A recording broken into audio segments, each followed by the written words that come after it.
Bonjour tout le monde. Aujourd'hui à l'émission, on va parler du Centre de prévention suicide. On va en apprendre un peu plus sur leur service. On s'en va faire une petite virée aux éboulements au camp Le Manoir. Et on termine en parlant de la journée de la fondation de l'hôpital de Baie-Saint-Paul. Bienvenue à Ça se passe chez vous.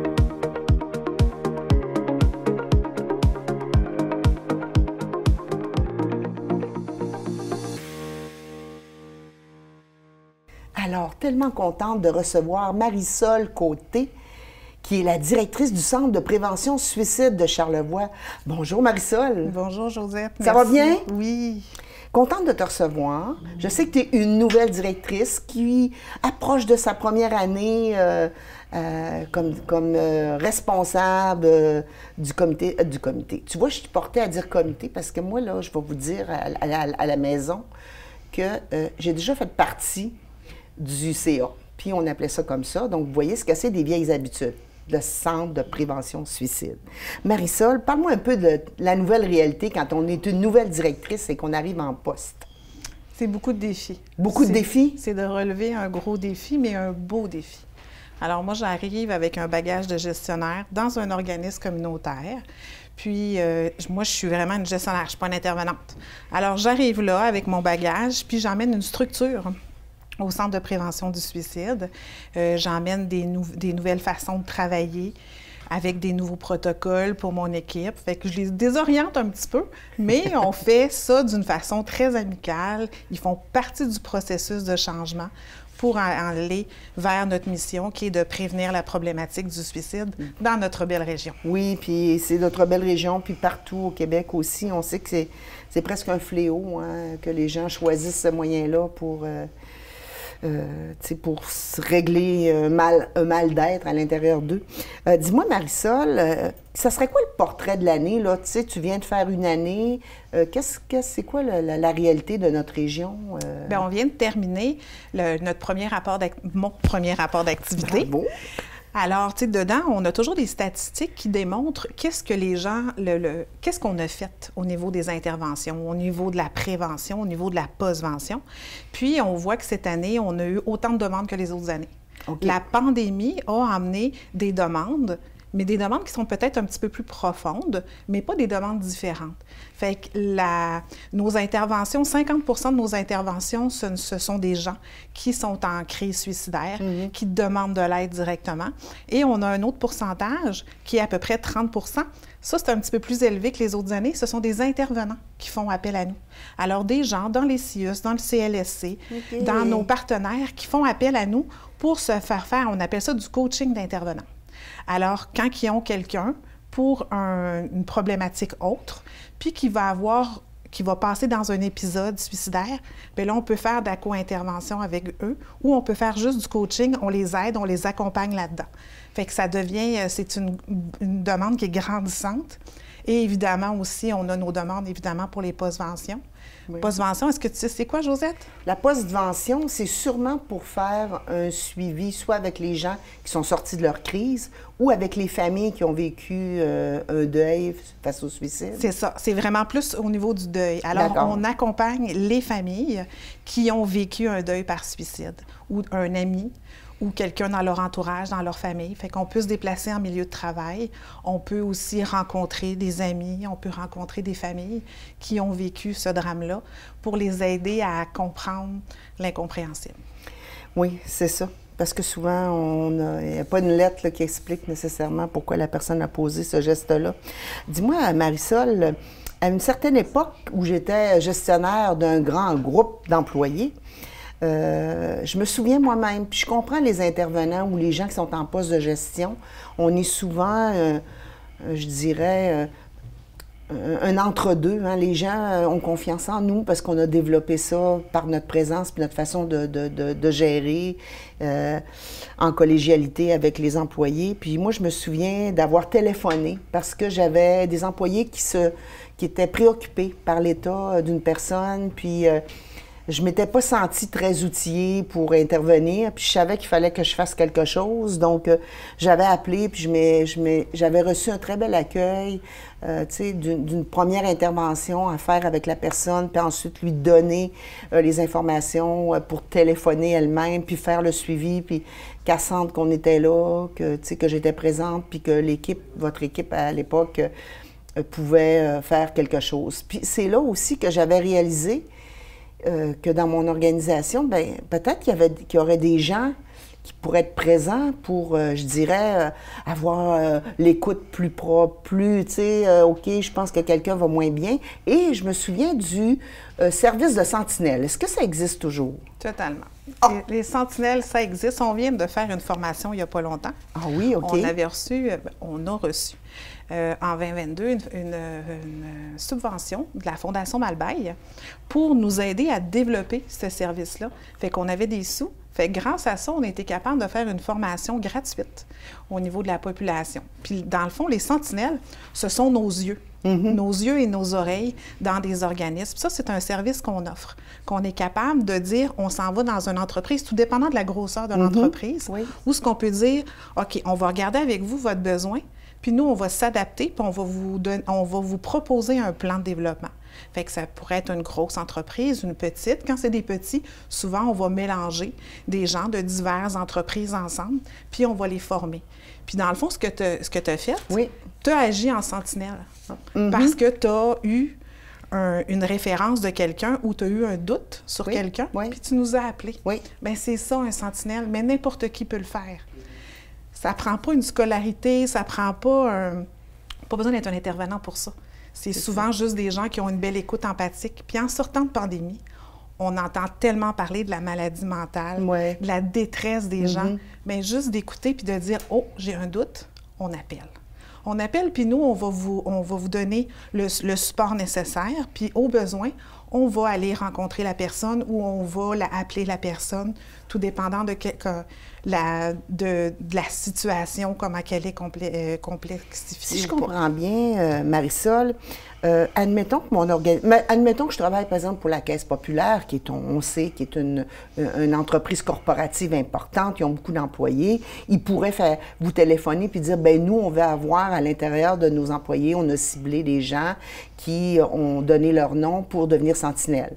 Mais je pourrais, à titre personnel aussi, suivre la même formation. Là. Je ne suis pas obligée d'être coachée ou pris en charge par mon organisation. Si elle est petite, puis que les gens, ils ne sont pas sûrs que c'est... Je pourrais, de manière personnelle... Exactement. Il y a des gens qui font beaucoup de bénévolat maintenant. Oui. Puis ces gens-là, dans la dernière formation, on a eu, c'est ça, des gens qui agissent à titre de bénévole dans d'autres organismes, puis qui sont venus faire la formation. Fait qu'eux autres, ils deviennent nos yeux au travers de d'autres personnes qui font du bénévolat, ou juste, des fois, c'est dans leur famille, c'est avec leurs amis. Fait que, tu sais, dans le fond, notre formation Sentinelle, si, mettons, on la prend par le travail, c'est une formation, ce qui est important, c'est volontaire. Oui. Notre employeur n'a pas à nous dire « Toi, Josette, tu vas devenir sentinelle. » Non, il faut que ça soit un élan de la personne. Exactement. Il faut que ça vienne de soi. Alors, ensuite de ça, on s'en va, on fait la formation sentinelle, mais ça va nous servir dans notre vie de tous les jours. Fait que nous, on offre le service en entreprise, on offre le service pour monsieur, madame, tout le monde, dans la communauté charlevoisienne. Puis présentement, la beauté de tout ça, c'est qu'on va être capable d'en offrir une autre gratuitement bientôt. Alors, puis ensuite de ça, on offre un support. Mais c'est pas parce qu'on n'est pas sentinelle qu'on ne peut pas avoir le support. Fait que quelqu'un qui a un doute, il nous appelle. Dans le temps de la semaine de prévention du suicide, on a développé un outil qu'on a envoyé à tous les foyers de Charlevoix. Puis là, c'est arrivé, on a des gens qui ont eu des doutes parce que c'était écrit dedans des choses de détresse. Qu'est-ce que les gens verbalisent ou comment les comportements qui pourraient peut-être nous mettre une puce à l'oreille, c'est ça? Exactement. Je vais être crue dans ce que je vais dire, mais une tentative de suicide, c'est pas juste une corde au cou. Non. C'est d'autres choses. C'est d'arrêter de manger, d'arrêter de parler à ses amis, d'avoir un comportement qui est différent. Quelqu'un qui a de l'air toujours triste, bien, c'est ça, des éléments aussi. Fait que, puis il y a des gens qui se laissent aller. Tu sais, quand on a l'impression qu'on a... Mon Dieu, que ça va pas. Bien, des fois, il y a des éléments déclencheurs, puis c'est multifactoriel. Oui, c'est ça. C'est pas quelqu'un... Ça peut être différentes raisons, puis il y a un élément déclencheur qui va emmener une personne à faire un passage à l'acte. On parle d'éléments déclencheurs. On sait qu'est-ce qui est arrivé dernièrement à Baie-Saint-Paul avec l'espèce de tsunami d'eau, là. Donc, la méga inondation. Ça peut être un facteur déclencheur qui peut amener les gens à avoir des pensées négatives, noires, parce qu'ils se sentent submergés, c'est le cas de le dire, par l'effet que, tu sais, ils n'ont plus de maison, ils n'ont plus de... Tu me parles de ça, Josette, là? Oui. Puis là, je me sens envahie. Parce que moi, je l'ai vécu en 2017. Ah oui? Moi, je reste à Rivière-Malbaie et puis j'ai été inondée. Alors, je le sais, c'est quoi qu'ils ont vécu, ces personnes-là. Puis souvent, au début, ils n'ont pas le temps. Ils sont occupés, les assurances, la ville, orniper ça, travailler dans le sous-sol, sortir, tout ça. Là, ils n'ont pas le temps. Mais c'est comme un deuil. Dans 4 mois, quand tout le monde va s'être tassé, quand les médias n'en parleront plus, quand la famille n'auront plus le temps puis ils vont reprendre le petit train-train, c'est là que les personnes ils peuvent vivre un moment de détresse. Puis là, nous autres, on est là. On est là, puis il ne faut pas que les gens aient peur de nous appeler. Parce que des fois, d'avoir des pensées suicidaires, bien, ça, c'est de différentes façons. Puis les gens, des fois, juste d'en parler un petit peu, il ne faut pas attendre d'être rendu à genoux. C'est ça. Appelez-nous quand les genoux commencent à fléchir. Oui, c'est puis ça. dans ce temps-là, bien, on vous aide. Bien, nos intervenantes qui sont qualifiées, on va regarder, puis on appelle ça mettre un filet de sécurité. D'accord. Alors, on essaie de donner aux gens, qu'est-ce qui te fait plaisir? Tu sais, comme toi, Josette, là, tu as une mauvaise nouvelle, qu'est-ce qui te fait plaisir? Qu'est-ce qui fait que ça va te redonner le sourire aujourd'hui? C'est d'aller prendre une marche, c'est d'appeler ta meilleure amie, c'est de prendre un bon café. Qu'est-ce qui te fait plaisir? Fait que là, souvent, on redonne aux gens, qu'est-ce qu'on leur fait trouver? C'est t'asseoir avec ton chien puis de le flatter. Bien oui. Reprendre comme le pouvoir sur soi. Exactement. Parce qu'on l'a comme perdu à travers les événements qui sont arrivés. C'est exactement ça. Hey, moi, je suis contente qu'on en parle, puis je veux qu'on le redise. Ce qui est important, puis je le crois énormément aussi, c'est qu'il y a la période d'agitation qui est autour de l'événement. On devient agité intérieurement, on se met en action, on se met en action. Puis là, à un moment donné, l'action arrête, puis là, l'angoisse, le stress, l'anxiété, la peur, la crainte, la colère, tu sais, de l'événement et tout ça. Donc, il faut qu'on soutienne les gens sur plusieurs mois. Rester alerte, rester à l'écoute. Si on sait que nos amis ont vécu ça, bien peut-être de temps en temps leur téléphoner, pas juste dans les premières semaines, là, mais tenir un lien, puis voir déjà avec eux, tu sais, s'il y a quelque chose, bien, oups, on peut faire une démarche. Puis on peut les inviter à en faire une aussi. Exactement. Vous êtes là pour ça. Hein? Exactement. On est là pour ça, puis on est un service gratuit, confidentiel. Ça, c'est hyper important, puis rapide. Tu sais, des fois, on le sait qu'aller prendre un rendez-vous avec une TS dans le milieu de la santé, il peut y avoir des listes d'attente. Ben oui. Moi, là, mes intervenantes, c'est pas des travailleuses sociales, c'est pas des psychologues. Ce sont des gens qui sont formés, des éducatrices spécialisées, qui sont formées au niveau de la problématique suicidaire, puis qui accompagnent les gens. On fait pas le travail à leur place. On met des outils autour d'eux, puis on les aide à avancer. Ils travaillent fort dans le bureau. Ils ne vont pas là prendre un café ou un verre d'eau avec l'intervenante. Non. Ils ont un cheminement à faire et on les aide dans ce cheminement-là. Bien, c'est tout reprendre la maîtrise de sa vie. Exactement. Hein? Puis, tu me disais, Marisol, un de nos gros volets qu'on veut, parce qu'on parlait des différents... Bon, on va regarder. Quel autre service vous offrez? On reviendra, on terminera, on fera une petite boucle. On a 3 services. Oui. On a 3 volets. La prévention, l'intervention, c'est ce qu'on parle aussi beaucoup depuis tantôt, et la postvention. Suite à un décès, ça, c'est la postvention. Alors, moi, quand je suis rentrée en poste, ce que je me suis dit le plus important, c'est d'entendre parler. Veux-tu, je vais te dire quelque chose, Josette? Ça fait 27 ans que je reste dans Charlevoix. Moi, je ne suis pas native d'ici, OK? Mais ça fait 27 ans, fait que je me considère comme une fille d'ici. Moi, je pense que t'es... Oui, c'est ça. Ça faisait 2 ans que j'avais entendu parler qu'il y avait un centre de prévention du suicide. Je ne le savais pas. Moi, je ne connaissais pas le milieu communautaire. Oui, OK. Fait que, dans le fond, tout ce que je veux, c'est qu'on en parle. Plus on va parler du suicide, plus on va démystifier. Il est dur à dire, ce mot-là. Oui, il est dur, mais tu as réussi. Mais il faut être capable de le dire. Il faut être capable d'en parler, puis de regarder, puis de voir quelqu'un te dire « Toi, Josette, est-ce que tu as des idées suicidaires? » Puis être capable de la poser, être dur à poser cette question-là, c'est ça qu'on fait dans nos sentinelles. Mais tu sais, avoir une pensée suicidaire, je pense que, en tout cas, moi, je regarde dans mon parcours de vie, ça m'est arrivé, tu sais, dans des moments de découragement total, parce qu'on vit toutes sortes de défis dans notre vie. Mais tu sais, à un moment donné, bon, on a du spring, on est entouré, puis on va voir un ami, un moment donné, on se met bon. Mais l'idée, c'est de ne pas glisser plus bas, pas glisser Exactement. plus bas. Donc, c'est là qu'il faut aller chercher. C'est pour ça que la prévention, elle est importante. Plus on va en parler, plus ça va être facile après, plus on va prévenir. Présentement, là, les données de l'INSPQ sont sorties, puis à travers le Québec, ils disent que les jeunes de 15 à 19 ans sont plus en détresse. C'est qui ces jeunes-là? Ce sont les jeunes de la pandémie. Oui. Ils ont vécu beaucoup d'isolement. Ce sont nos futurs adultes, ce sont les gens qui vont rentrer dans le milieu de travail. C'est eux qu'il faut outiller puis qu'il faut aider.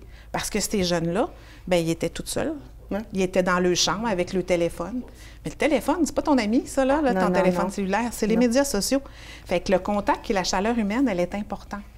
Fait que c'est d'outiller ces gens-là, d'en parler. Nous, on va continuer à aller dans les milieux scolaires, dans les cégeps, aller sortir, aller dans les entreprises pour en parler. Puis ça, c'est un service qu'on offre gratuitement. On appelle ça de la sensibilisation. Avant d'arriver à Sentinelle, c'est de la sensibilisation qu'on peut faire.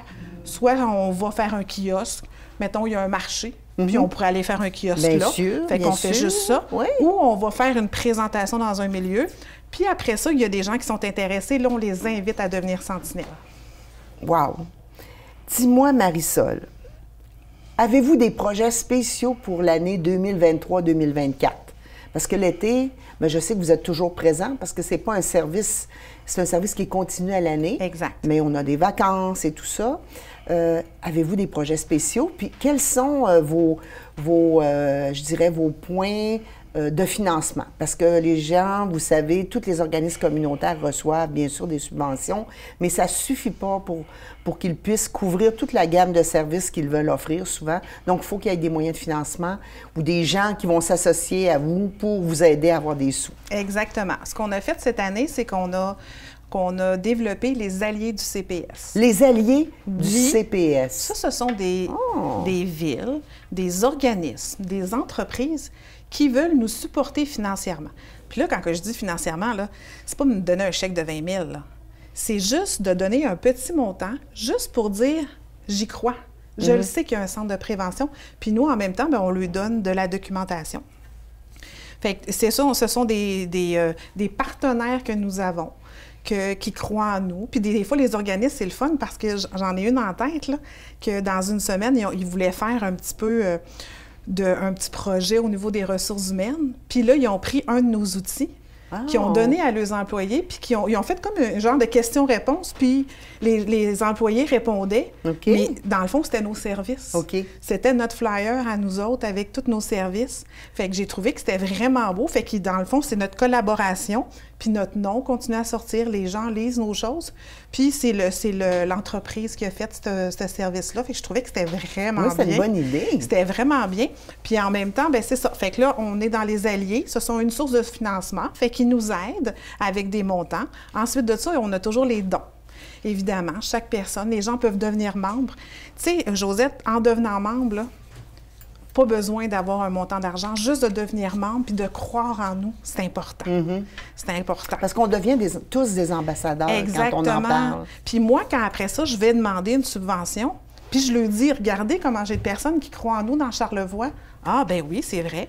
Et vous êtes très soutenus, hein? C'est super important pour tous les organismes communautaires. Je parle à mon nom, mais tu sais, des fois, quand on voit, ils sont bien tannants, ils n'arrêtent pas de nous solliciter, mais des fois, c'est pas toujours pour le petit montant de l'adhésion. Des fois, c'est juste pour dire la visibilité et on vous soutient, on est là, on croit en vous.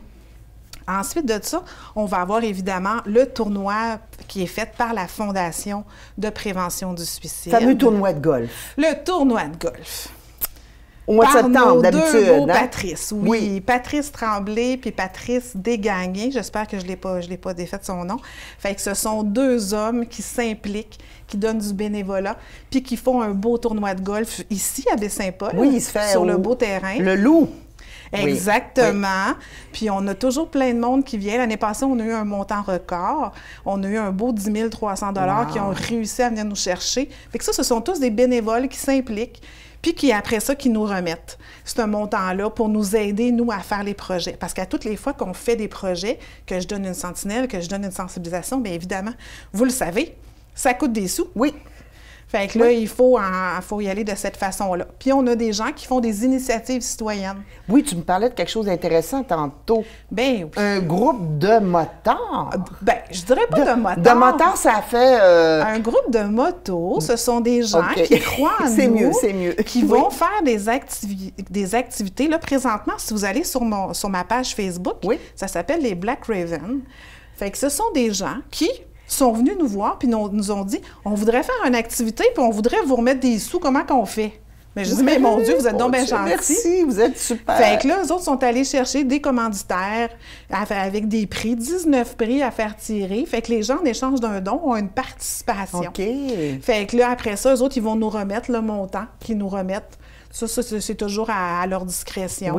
Fait que je trouve ça vraiment beau. On en a un autre avec OK Pneus qui va faire son tournoi de golf aussi, qui a décidé de remettre les sous au risque et au Centre de prévention du suicide. Alors, ce sont des gens comme ça qui font des activités. L'année passée, on a une jeune dame que son marathon était annulé. Ah, OK. Elle a dit, moi, je vais aller courir pareil. Puis mon inscription, bien, je vais le remettre au Centre de prévention. Elle est allée courir, elle a fait son marathon, puis elle nous a remis le montant de son inscription à son marathon. Oh, wow! C'est donc bien beau. Donc, c'est une initiative personnelle, mais il y a des initiatives de groupes de gens qui sont une collégialité ensemble. Exactement. Ça pourrait être une équipe de tournoi, de je sais pas trop, de soccer ou de volleyball, de baseball, qui pourrait dire, nous autres, cette année, on ramasse des fonds et on les donne au comité. Fait que c'est juste des gens qui se mobilisent. Au Centre de prévention suicide. Au centre, oui! Je partais pour dire le comité. Ça s'appelle le Centre de prévention du suicide parce qu'il y en a 29 au Québec. Fait qu'on est 29 centres de prévention, on a un regroupement, puis on offre tous des services qui sont semblables. Je dirais pas pareil, parce qu'on a toutes... Tu sais, c'est sûr qu'à Montréal, ils vivent pas la même chose qu'à Charlevoix. Fait que c'est pour ça que ça s'appelle maintenant vraiment le Centre de prévention du suicide. Écoute, mon Dieu, je suis tellement contente de t'avoir reçu. J'espère qu'on se reverra à la saison prochaine. Dis-moi, Marisol, est-ce que tu aurais une dernière petite chose à nous partager, un scoop à nous donner sur quelque chose de nouveau qui s'en vient ou je sais pas? Un scoop, peut-être pas, mais je pourrais te dire, comme on dit, à toutes les fois qu'on rencontre des gens, vous êtes important pour nous. C'est ça, notre phrase fétiche qu'on dit aux gens. Chaque personne est importante. Et il n'y a pas de petits gestes qu'on n'est pas capable de faire. On est toutes capables d'aider quelqu'un, puis on est toutes capables de s'aider soi-même parce qu'on est la personne la plus importante. Mais Marisol, tu es importante pour moi. Merci, Josette.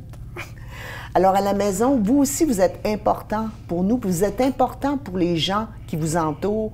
Donc, je vous invite à être plus sensible, plus à l'écoute.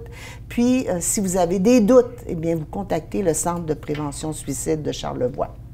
Maintenant, nous partons faire une petite virée aux éboulements. On s'en va au manoir, au camp du manoir, puis on va voir leurs nouvelles activités puis leurs nouvelles propositions pour la saison estivale.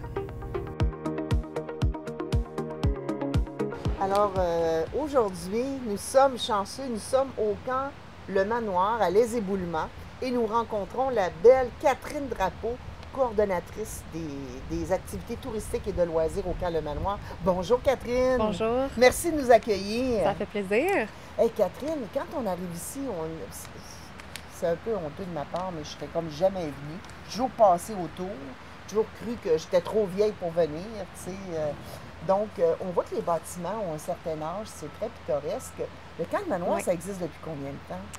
Ça va faire tout près de 60 ans que le camp de manoir existe, même si le site, on est sur un site patrimonial, là, on est sur un ancien manoir seigneurial, d'où le nom. Aujourd'hui, on est un camp de vacances puis un camp de jour, l'été. Puis le reste de l'année, bien, notre centre de plein air est accessible à tous les visiteurs qui voudraient venir profiter de nos installations puis nos activités plein air. Puis on accueille aussi des groupes qui viennent faire des séjours chez nous. Moi, j'aimerais que tu me fasses la différence entre qu'est-ce que c'est le camp vacances et le camp de jour. C'est quoi la différence exactement? Bien, l'été, les jeunes qui fréquentent le camp de jour, ils arrivent le matin, profitent de la journée sur le camp et repartent le soir chez eux, alors que les camps de vacances, ils arrivent, c'est un séjour de 2 semaines avec hébergement, repas compris, où est-ce qu'ils sont pris en charge pendant les 2 semaines, puis à la fin des 2 semaines, bien, les parents reviennent les chercher. Donc, c'est vraiment une expérience plus... immersive, hein? Oui, exactement, Okay. exactement. Alors, donc, il faut s'inscrire quand on veut faire le camp de vacances de 2 semaines, qui se répète à tous les 2 semaines pour sauver des nouveaux groupes. Et le camp de jour, ça s'adresse, j'imagine, beaucoup plus aux gens de Charlevoix, aux jeunes de Charlevoix. De quel âge à quel âge? Ça commence à partir de 5 ans jusqu'à 13 ans pour les camps de jour. Puis oui, c'est plus pour les gens de Charlevoix pour ce qui est des camps de jour. Mais les camps de vacances, vraiment, on a des jeunes de partout à travers le Québec. Puis les camps de jour, est-ce que les familles doivent s'inscrire à l'avance? Est-ce qu'il faut qu'ils garantissent que les enfants vont y aller 5 jours semaine? On prend les inscriptions à la semaine, donc c'est pas à la journée. Okay. Quand on s'inscrit, c'est vraiment, on s'engage pour venir une semaine. Écoute, je vois qu'il y a plein, c'est grand, il y a plein d'activités spéciales, on va en parler tout à l'heure. Dis-moi, il y a combien de personnes qui travaillent dans la haute saison ici au camp? Dans la haute saison, on a environ une 50aine de moniteurs, autant sur le site du camp que les camps municipaux, parce qu'on gère aussi certains camps des municipalités autour de chez nous. Donc, c'est environ autour de 50 moniteurs qu'on a pendant la saison estivale. Puis l'équipe de gestion, on est d'environ 5. Bon. Est-ce que le camp de Manoir offre des activités à l'année ou c'est son souhait d'offrir des choses à l'année? Ah bien, tout à fait. C'est sûr que nous, c'est dans notre but que le site du camp de Manoir soit occupé à l'année. Puis d'ailleurs, c'est un projet en développement. À l'automne dernier, on a lancé le centre de plein air. Puis c'est ça le but, en fait, c'est que les installations plein air qui sont sur le site du camp, puis dont les jeunes viennent profiter pendant l'été, bien, que ces installations-là soient accessibles à tous tout au long de l'année. Puis avec le centre de plein air, ce qui est le fun, c'est qu'on peut vraiment s'amuser à créer des événements. Par exemple, pendant le temps des fêtes, on a la chasse au lutin. À Pâques, par exemple, on fait des activités thématiques. Donc, les gens peuvent vraiment venir profiter du site à l'année. Puis ça, bien, c'est super important pour nous que les gens s'approprient le site puis qu'ils puissent venir en profiter, pas juste l'été. Dis-moi, Catherine, vous offrez aussi, je pense, un volet corporatif. Oui. Bien, en fait, le volet touristique inclut l'organisation de séjours sur le site du camp. Donc, par exemple, les groupes qui voudraient venir faire un séjour sur le site du camp, bien, ils vont avoir l'hébergement sur place. On a aussi un service de traiteur, donc on va les nourrir, ils peuvent profiter de toutes les installations plein air qu'on a sur le site. Puis en plus, notre force, c'est l'animation. Donc, on pourrait même leur offrir des activités team building, des séjours lac à l'épaule, par exemple. On en accueille déjà, puis c'est toujours... les gens sont toujours satisfaits à la fin de leur séjour. On a toujours passé un super temps ici. Puis autant les groupes corporatifs que des rencontres de famille, par exemple, ou même des groupes jeunesse, comme par exemple, il y a des classes, il y a des maisons des jeunes, des groupes de scouts qui viennent sur le site du camp pour profiter de nos installations. Bon, alors, je nous propose de nous déplacer pour s'approcher un petit peu plus des autres installations que je vois là-bas, des espèces de petits camps ou chalets. Puis, on parlera des activités que vous allez offrir en saison estivale 2023. Oui, génial.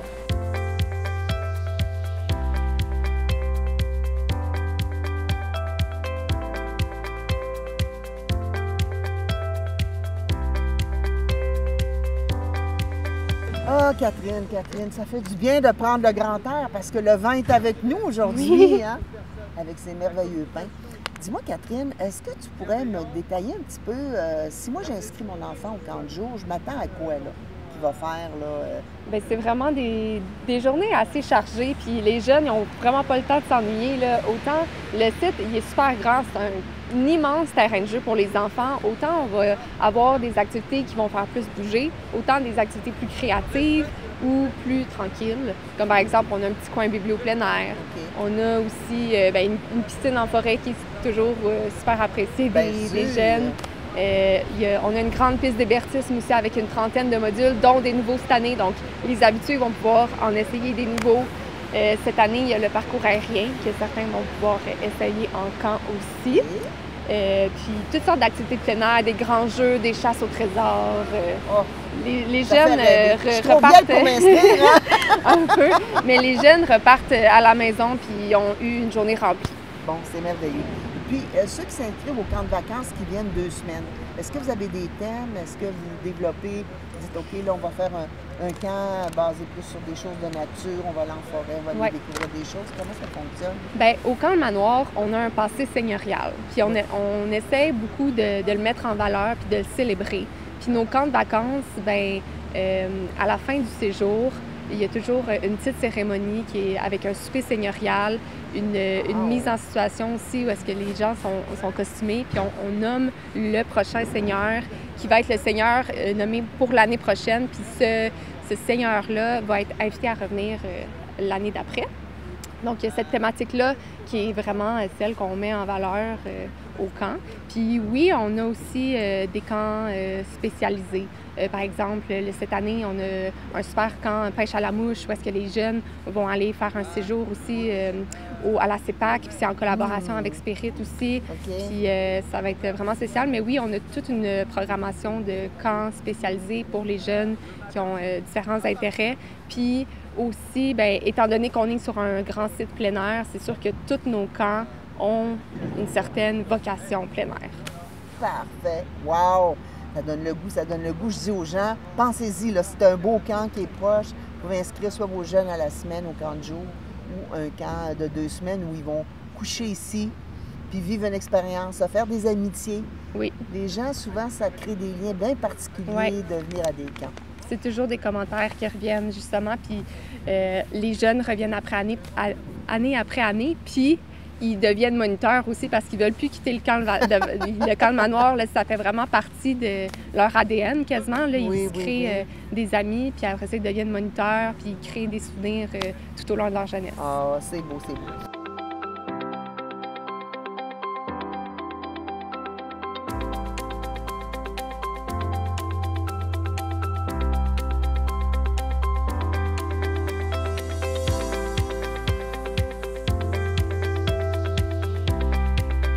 Chère Catherine, on est venu s'installer dans le coin des chalets parce qu'on sait que vous faites d'hébergement de groupe, puis d'hébergement aussi, on voit derrière toi une des bâtiments principaux. Exact. Comment ça marche l'hébergement exactement? Bien, le bâtiment derrière moi, c'est le manoir. On peut accueillir jusqu'à 40 personnes dans le manoir. Puis on a les chalets aussi qui hébergent jusqu'à 80 personnes. Les gens qui veulent venir passer des séjours sur le site du camp, bien, on peut les accueillir dans ces hébergements-là. Puis... C'est combien de personnes de groupe? Parce que moi, si je veux venir avec ma famille, on est 7. Oui. Non, en fait, on fait plus d'hébergements de groupe. Donc, au total... Des vrais gros groupes, là. Oui, exactement, exactement, des gros groupes.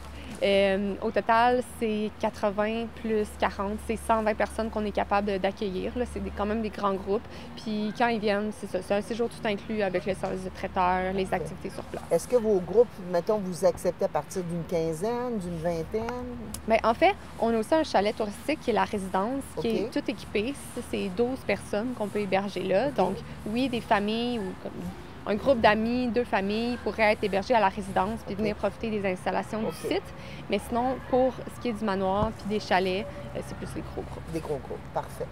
Et puis, mais moi, si je suis une famille, puis je veux venir avec ma famille, profiter des activités une journée parce que j'ai loué ailleurs là, pour mon hébergement, donc c'est possible, ça? Oui. Les familles peuvent venir profiter de nos installations plein air, comme par exemple cet été quand on va avoir le parcours aérien, les gens vont pouvoir acheter un billet journalier, venir profiter des activités offertes sur le site du camp pendant toute cette journée-là. Donc, autant le parcours aérien que visiter le site parce qu'il est quand même assez grand, faire de la randonnée, sentier d'hébertisme, il y a beaucoup d'activités à faire aussi. Le parcours aérien et tyrolienne, c'est nouveau, là, ça? C'est nouveau, oui. Là, pour le moment, la phase 1 est terminée, qui est le parcours de style arbre en arbre. On a 14 jeux. Puis la phase 2, les travaux vont commencer un peu plus à la fin du printemps, mais ça s'en vient. On a l'espoir que ça soit disponible pour autant les visiteurs qui visitent Charlevoix que les Charlevoisiens à la mi-juillet environ. Puis c'est un projet d'envergure quand même, on est super fiers parce qu'il va non seulement avoir le module arbre en arbre, mais aussi la tyrolienne double qui va donner la vue sur le fleuve puis l'île aux coudres. Là, on a un super remplacement. Dis-moi, moi qui ai le vertige, tu es accroché après un truc, puis tu descends. Une corde qui était... Oui, exact. Comme un peu... Ça donne un peu l'impression de voler, là, dans les airs. Ça va attirer beaucoup de gens. Ben c'est oui, super exactement. agréable. Puis ce qui nous fait triper de ce projet-là, c'est justement que ça va faire connaître le site du camp Le Manoir à travers le Québec. Tous les gens qui vont être de passage ici vont pouvoir venir profiter de la journée ici. Activité plein air familiale, là, ça va être génial. Écoute, quand vous parlez de base de plein air animée, qu'est-ce que ça veut dire exactement? Oui. Bien, en fait, quelques fois dans l'année, on ouvre la base de plein air animée. Donc, durant cette journée-là, les familles viennent, ils arrivent le matin, ils vont faire des activités libres comme ça leur plaît sur le site du camp. Puis, on offre aussi des activités animées. Donc, à 11 h, par exemple, on se donne rendez-vous, on va faire de l'escalade ensemble. Ou à 13 h, tout le monde se rassemble, on va faire une partie de baby-foot humain. Donc, ça permet de créer des rassemblements. Les gens peuvent se fraterniser, par avoir du plaisir. Exactement. Puis c'est toujours des journées où est-ce que les familles apprécient beaucoup de passer du super beau temps. J'aimerais qu'on aborde une des activités importantes qui s'en vient au début juin, la fête du village. Qu'est-ce que c'est exactement? C'est un événement qui revient à toutes les années, à la fête des voisins. Donc, c'est le premier samedi du mois de juin. Pour nous, c'est comme une journée porte ouverte. Puis, on fait une grande fête où est-ce qu'il va y avoir une belle programmation de toutes sortes d'activités, autant une kermesse que les gens vont pouvoir venir profiter, visiter le site du camp, voir nos installations pour ceux qui ne nous connaissent pas. Cette année, on fait ça quand même en grand parce qu'on a eu une subvention de participation. Puis, avec ces sous-là, on a pu créer une grande course familiale. Notre but, c'était un peu de s'inspirer de la Spartan Race, mais de rendre ça vraiment plus accessible pour tout le monde. Puis ça, on pense que ça va vraiment être génial de voir tout le monde partir ensemble, faire la course. Puis, bien, on a eu les sous pour faire cette course-là dans le cadre de la fête du village, mais on va pouvoir la récréer quand on va accueillir différents groupes. Et le 3 juin, ça donne que c'est aussi la fête de la pêche. Donc, on fait des activités de pêche au camp Le Manoir, puis il va y avoir une initiation à la pêche. Les gens vont devoir s'inscrire, par contre, pour cette activité-là. Mais ça, c'est donné en collaboration avec GAEP. Puis, sinon, lors de la fête du village, il va aussi y avoir performance de percussion. Il va y avoir une cantine aussi, un kiosque de collation santé. Il va y avoir toutes sortes d'activités plein air que les gens vont pouvoir venir profiter. Puis l'entrée est gratuite, donc on attend plein de monde. Une belle journée. Samedi le 3 juin, de 10h à 14h30. Exactement. C'est ça. En terminant, ma belle Catherine, dis-moi un peu, quand est-ce que commence le gros de vos activités? Les camps commencent à quelle date? Et tout ça. Les camps commencent la fin de semaine, bien, la semaine après la fin de semaine de la fête de la Saint-Jean. Donc, je pense que ça donne lundi le 26 juin. Puis, pour ce qui est du parcours aérien, c'est autour de la mi-juillet qu'on compte le lancer. Alors, Catherine, je te remercie de nous avoir accueillis. On voit aujourd'hui qu'il y a plein de jeunes, ça commence déjà à bourdonner. On a une classe nature aujourd'hui. Les bourgeons des arbres sortent, mais les jeunes bourdonnent aussi. Exact. Donc, merci de nous avoir reçus, Catherine, ça me fait plaisir. À ton camp Le Manoir. Ça me fait plaisir.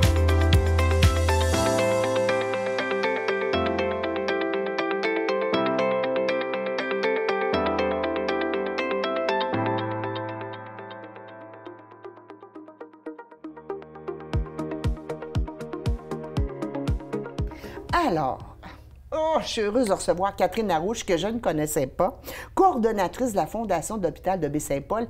Bienvenue, Catherine! Bien, merci.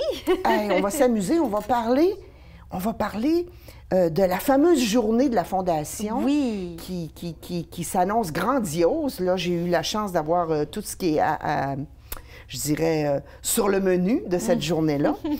Journée de la Fondation. Qui dit journée de la Fondation présume peut-être président d'honneur. Oui. On a passé quelques années sans président d'honneur. Puis là, cette année, en formule traditionnelle, on revient avec la présidence d'honneur, qui est un couple cette année. La première fois qu'on fait Bravo! Un couple. Il faut sortir des sentiers battus. Il faut faire les choses différemment. C'est correct. Donc, c'est Antoine Néron et France Dufour qui vont être nos présidents, présidente d'honneur cette année. Bon. Voilà. Alors, je sais, Catherine, que tu es donc la coordonnatrice. Ton bureau est à l'hôpital, c'est Oui, bien ça? c'est ça, dans l'entrée principale où il y a la prise de rendez-vous, OK. prise de sang, etc., là, de médecine d'une journée. On est juste à droite des baies vitrées. Des photos là, Oui. qui nous rappellent l'histoire de l'hôpital. Voilà. Je serais curieuse de te poser une petite question, Catherine. Est-ce que ça a été difficile de convaincre ton couple de président d'honneur à passer puis à dire « oui, je le veux ». Ah, ben, on a des petites tactiques, mais non, ils se sont juste regardés, dire on est-tu disponible? Oui, on est disponible. C'était la seule question, en fait, parce qu'ils sont un couple vraiment présent dans la Oui. communauté, qui s'implique beaucoup. Antoine et France, oui, Oui, effectivement. c'est ça. Puis ils sont très philanthropes, puis c'est important pour eux de redonner à la communauté. Fait que ça n'a pas été très difficile, non, de les convaincre. Et puis, entre autres, ben, on va découvrir qu'il y a une activité qui va se faire sur les terrains d'Antoine, si on peut dire ça comme ça. Donc, parle-nous de la date de cette fameuse journée, Oui. puis de qu'est-ce qui va se passer. Bien, c'est le vendredi, le 16 juin, pour que le maximum d'entreprises puissent être présentes. Puis Antoine, justement, ça fait quelques années qu'il est présent, Oui. malgré lui, sur cet événement-là. Fait que, dans le fond, ça commence avec le tournoi de golf, effectivement. En départ... 2 départs. 2 départs, un à 7h30 le matin pour les lève-tôt, puis un à 12h30. Bon, écoute, Voilà. Catherine, Oui. moi, je ne joue pas au golf, là, OK? De mémoire, je ne suis bonne qu'à taper sur le green, Oui. mais je pourrais quand même me faire un foursome. Ben oui, parce que c'est la meilleure balle qui nous amène à la fin de ce trou-là. Moi non plus, je suis pas une joueuse de golf. Puis si on est pairé avec des gens qui frappent un peu, on s'en va à sa balle, on frappe l'autre. C'est vraiment pour le plaisir, cette journée-là. Il n'y a pas de compétition. Et puis, écoutez, hein, les gens, là, franchement, participer à un foursome de golf, même comme moi, quand on ne joue pas puis qu'on ne sait pas trop si on frappe de la gauche ou de la droite ou qu'importe, c'est que c'est un point de vue merveilleux sur notre ville, Baie-Saint-Paul. On voit les 5 clochers, on voit la nouvelle hôpital. Écoute, c'est beau, c'est beau. En même temps, ça nous fait prendre l'air, ça nous fait échanger avec des gens dans un autre contexte que le travail. Parce Oui. que souvent, c'est ça, on fait soit des groupes d'amis ou des groupes avec des collègues. Oui. Puis il y a plein d'activités en plus cette année Oui. qui va se dérouler à travers le En parcours. même temps, oui, à plein de travers le surprises, plein de surprises. Coquine, vous avez prévu des choses. Ben oui, pour faire un petit peu d'animation OK. et de surprises. Stimuler Voilà. la surprise, créer Ouais. l'effet de joie. Oui, voilà. OK. Bon, Voir les différents points de vue, oui, etc. c'est sûr, Voilà. c'est sûr. Donc, tournoi, donc, premier, 7h30, deuxième, 12h30. Puis, on va s'en aller tranquillement vers la fin de la journée. là. Oui, Qu'est-ce qu'il va y avoir vers la fin de la journée? On va se diriger ensuite vers l'hôtel Le Germain Charlevoix avec la salle multi où on va avoir un cocktail et un souper-banquet. Un cocktail. Oui. Vous allez avoir des cocktails. Ben Allez-vous avoir aussi des mocktails? Parce que c'est populaire, ça aussi. Oui, ben oui. On a toujours une belle subvention, pas une subvention, mais une commandite, pardon, de la SAQ. Et ils vont pouvoir, cette année, nous offrir là, les petits prêts à boire alcoolisés et faibles en alcool aussi. Là. OK. Donc, on va en avoir vraiment pour tous les goûts. Bon. Alors, j'imagine que ce cocktail-là, là, à l'hôtel Le Germain, quand même, on met nos tenues un peu plus distinguées, un peu plus de sortie. Et ce cocktail est à quelle heure? À 18h, donc on commence avec le petit cocktail, mais ensuite on se dirige pour le banquet à l'intérieur, là, le souper 3 services.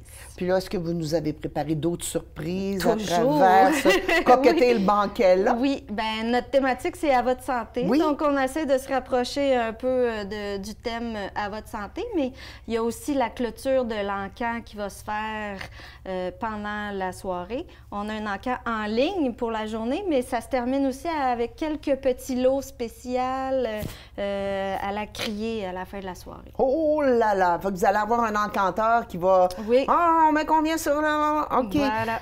L'encan virtuel, elle commence quand pour se terminer le 16 juin, là? L'ouverture officielle, c'est le 7 juin pour l'encan, puis ça se termine le 16 juin à 20h30. Puis on va sur quel site Sur le site web de la Fondation. OK. Puis de là, il va y avoir tous les liens à partir du 7 juin. Est-ce que tu peux nous donner l'eau à la bouche et nous dire qu'est-ce qu'il va y avoir à l'encan un petit peu? Ah, une primaire! Un primaire, un scoop, je t'en prie, Catherine! Oui, bien, on fait des forfaits découvertes de beaucoup de municipalités à travers Charlevoix. OK. Fait que, activités sportives liées avec un chalet ou une nuitée en auberge, avec une activité extérieure, puis un petit certificat cadeau dans une boutique. Donc ça en fait partie de quelques-uns qu'on a mis par, mettons, découvrir les éboulements, découvrir Baie-Saint-Paul, pour ceux qui ne connaissent pas certains endroits dans Baie-Saint-Paul ou la Malbaie, par exemple. Avons-nous un peintre célèbre qui mettra une toile à l'encan? Plusieurs. Plusieurs? Oui, cette année, on a une belle collaboration avec les galeries d'art puis avec les artistes de Charlevoix. Fait qu'on va les mettre en valeur. Oui. C'est intéressant. Tu piques ma curiosité, Catherine. Tu piques ma curiosité. Alors, qui dit journée de la Fondation avec un couple très connu, de l'encan, des moyens de ramasser des sous. Mais qu'est-ce que vous allez faire avec cet argent-là? Bien, la traditionnelle journée de la Fondation, c'est notre événement qui revient d'année en année pour soutenir le fonds général de la Fondation. Puis ce fonds-là, dans le fond, il permet d'avoir des projets d'envergure comme on a connu. Comme on a connu, on vient de terminer la campagne TACO. Oui. Quelle bénédiction, ce TACO à Baie-Saint-Paul, croyez-moi. Oui. Moi qui ai fait plusieurs voyages avec ma clientèle pour aller à la Malbaie, des fois de soir, très tard. Aller là-bas puis revenir, c'était quelque chose. Et des fois à Québec, parce que la Malbaie était complet. Oui, ça aide grandement tout le personnel puis tous les usagers aussi. C'est quelque chose quand on a de la misère déjà à se déplacer, qu'il faut on n'est pas bien, il faut aller passer un TACO, difficulté à marcher, entre dans l'auto, fait le voyage, je reviens, écoute, j'ai des souvenirs pas toujours agréables, pas pour moi, mais pour la personne. Donc, oui, c'est une bénédiction. Donc, parfois des projets d'envergure, mais parfois des projets plus axés sur des besoins communautaires. C'est ça. On est en discussion avec le CHSLD, par exemple, avec Pro Santé, avec les CLSC et tous les départements qui sont dans l'hôpital ou proches dans Charlevoix-Ouest, en fait. La future maison des aînés à Saint-Hilarion, par exemple, elle va être sous nous, donc on va pouvoir aider sporadiquement des besoins. Puis il pourrait y avoir une demande, par exemple, des spécialistes en ophtalmologie ou en gastro-entérologie, ou etc., ou même en psychiatrie. Parce qu'on sait que les problèmes de santé mentale, Dieu sait que personne n'est à l'abri d'avoir une détresse intérieure qui l'amène à faire un séjour, ou en tout cas à avoir besoin de services, etc. Wow, très bon. Alors, en terminant, tu nous rappelles exactement c'est quand cette journée-là? Oui. C'est le 16 juin. Dans le fond, c'est golf, banquet, encan et vente de billets aussi pour le tirage de la toile de Guy Paquette, une magnifique toile qu'il nous a fait. Le tirage qui va avoir lieu au banquet le 16, soir? Effectivement, oui. Okay. Et puis, dans le fond, il reste encore de la place pour des golfeurs, un petit peu de place pour les golfeurs, puis de la place aussi pour le banquet le soir. Fait que vous pouvez accueillir jusqu'à combien de personnes pour le banquet? Le banquet, on peut aller jusqu'à 220 personnes. Bon, puis il reste la place. Donc, vous vous sentez généreux, vous voulez faire une belle journée ou une belle partie d'activité de la journée, donc la journée de la Fondation, à votre santé, le 16 juin. Merci, Catherine Larouche, ça m'a fait plaisir de te recevoir. Donc, voici ce qui termine l'émission, puis j'espère que vous avez apprécié.